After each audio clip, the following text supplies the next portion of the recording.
کہ تسبیح فاطمہ جس کا حدیث مبارکہ میں ذکر ہے، یہ فرض کے بارے یعنی فرض نماز کے بعد پڑھی جائے یا کب پڑھا جائے اس کو؟ دیکھیں، جہاں تک تسبیح فاطمہ پڑھنے کی بات ہے، تسبیح فاطمہ فرض نماز کے مکمل کر لینے کے بعد پڑھی جائے تو یہ افضل اولا ہے۔ کوئی فرض کے بعد بھی پڑھنا چاہے تو پڑھی جا سکتی ہے، لیکن جو فرض ہوتے ہیں فرض کے بعد فرض اور سنت میں زیادہ تاخیر نہیں کرنی چاہیے۔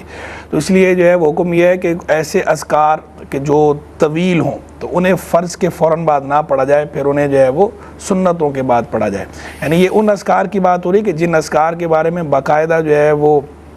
یہ فضائل وارد ہوئے ہوں اور انہیں کہا گیا ہو کہ فرض کے بعد پڑھنے ہیں، تو بھی اگر وہ طویل ہوں تو طویل ہونے کی صورت میں فرض کے بعد نہ پڑھا جائے، سنت کے بعد پڑھ لیا جائے۔ اور اگر جو ہے وہ اس طرح کی کوئی تخصیص نہ ہو خاص فرض کے بعد کی ہی، تو پھر ایسی صورت میں تو نماز مکمل کر لینے کے بعد ہی پڑھے جائیں، افضل اولا یہی ہے۔ اور یہ بھی جو ہے وہ تسبیح فاطمہ بھی نماز مکمل پڑھ لینے کے بعد پڑھی جائے تو اولا ہے۔ تاہم کوئی اگر مکمل پڑھنے سے پہلے سنتوں کے بعد پڑھنا چاہے تو سنتوں کے بعد بھی پڑھ سکتا ہے۔ فرائض کے بعد بھی پڑھ لے تو بہرحال جو ہے وہ ثواب تو ملتا ہے، ایسا نہیں ہے کہ ثواب نہیں ملتا یا گناہ ہوتا ہے، لیکن چونکہ فرائض اور سنن کے مابین بے عذر زیادہ تاخیر کرنا یہ ناپسندیدہ ہے۔ تو اس لیے جو ہے وہ کہا جاتا ہے کہ اب کیونکہ ظاہری بات ہے جو بندہ عادت بنائے گا اس طرح کی تو وہ عادت ہی بنا لے گا، تو تھوڑی طویل تسبیح ہے تسبیح فاطمہ،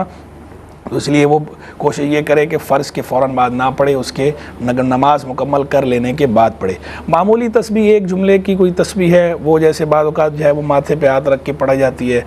ذکر کیا جاتا ہے، یا سینے پہ ہاتھ رکھ کے کیا جاتا ہے، معمولی 7 بار چیز پڑھنی ہے، کوئی معمولی مقدار کی چیز ہے تو اسے تو کیا جا سکتا ہے، لیکن طویل وقفہ جو ہے وہ فرض اور سنت کے مابین جو ہے وہ ناپسندیدہ ہے، تو ایسی صورت میں اس کے بعد ہی پڑھا جائے۔ تو تسبیح فاطمہ بھی نماز مکمل کر لینے کے بعد پڑھی جائے، یہ افضل اولا ہے۔ اور دعا کے بارے میں کیا حکم ہوگا؟ نماز مکمل کر کے پڑھیں یا فرض کے بعد پڑھیں؟ دعا کی جہاں تک بات ہے، پہلی بات تو سبحان اللہ، دعا مخ العبادہ، دعا عبادت کا مغز ہے۔ اس میں کیا حرج ہے کہ بندہ فرض کے بعد بھی دعا مانگ لے اور نماز مکمل کر لینے کے بعد بھی دعا مانگ لے؟ کوئی شریعت نے اس میں ایسی پابندی تو رکھی نہیں ہے کہ جناب آپ فرض کے فوراً بعد دعا نہیں مانگ سکتے، آپ نے نماز مکمل کرنے کے بعد ہی دعا مانگنی ہے، یا نماز مکمل کرنے کے بعد ہی دعا مانگنی ہے، فرض کے فوراً بعد دعا نہیں مانگ سکتے۔ تو دعا اگر یہ تو کیا ہی اچھی بات ہے، نور علی نور ہے کہ کوئی فرض کے فوراً بعد بھی مختصر دعا کر لے اور فرض مکمل نماز مکمل کر لینے کے بعد بھی دعا مانگ لے۔ تو لیکن وہی بات کہ فرض کے بعد جو ہے وہ زیادہ طویل دعا نہ ہو، جیسے میں نے تسبیح کے بارے میں کہا کہ تسبیحات یا اذکار یا اوراد زیادہ طویل جو ہے نہ ہوں۔ فرائض اور سنن میں جو وقفہ ہے، زیادہ وقفہ بے عذر صحیح نہیں کرنا چاہیے،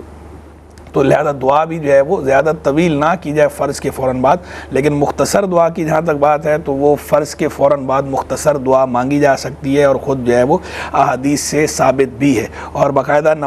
فرض نمازوں کے بعد والی جو دعا ہے، افضل دعاؤں میں سے ایک دعا اس کو قرار دیا گیا ہے، دبر الصلوات المکتوبہ، کہ جو مکتوب نمازیں ہیں یعنی فرض نمازیں ہیں ان کے بعد میں دعا مانگنا، اسے بھی جو ہے جو قبولیت کے زیادہ قریب دعائیں ہیں ان دعاؤں میں اس کو بھی شمار کیا گیا ہے۔ تو لہذا وہ اب اس کا اطلاق کس پر ہے؟ نماز مکمل کر لینے کے بعد پر ہے۔ اگر جو ہے وہ فرض کے فوراً بعد بھی مختصر دعا مانگنا چاہے مانگ سکتے ہیں، مختصر دعا مانگنا بھی نبی کریم علیہ السلام سے ثابت ہے۔ بعض حضرات اس پہ بہت زیادہ جو ہے وہ اصرار کرتے ہیں، انسسٹ کرتے ہیں کہ جناب فرض نماز کے بعد جو ہے وہ دعا نہیں مانگنی چاہیے، نماز مکمل کرنے کے بعد ہی مانگنی چاہیے، فرض کے بعد دعا جو ہے وہ صحیح نہیں ہے۔ ان کا یہ اصرار درست نہیں ہے، احادیث سے یہ ثابت ہے فرض نماز کے بعد جو ہے مختصر دعا مانگنا۔ رہ گئی بات یہ کسی کو اگر اس پر ہے کہ بھئی زیادہ ہاتھ اٹھا کے طویل دعا، تو ٹھیک ہے، طویل دعا کا تو ہم بھی کہہ رہے ہیں کہ زیادہ طویل دعا نہیں کرنی چاہیے، فرض اور سنت میں زیادہ طویل وقفہ، زیادہ گیپ نہیں ہونا چاہیے، لیکن مختصر دعا کی اس میں اجازت ہے، اور اللہ ہی سے دعا مانگی جا رہی ہے، اور چونکہ منع نہیں کیا گیا، نہ اللہ نے منع کیا نہ اللہ کے نبی نے منع کیا، تو لہذا اپنی طرف سے ایسی چیزوں پہ سختی نہیں کرنی چاہیے۔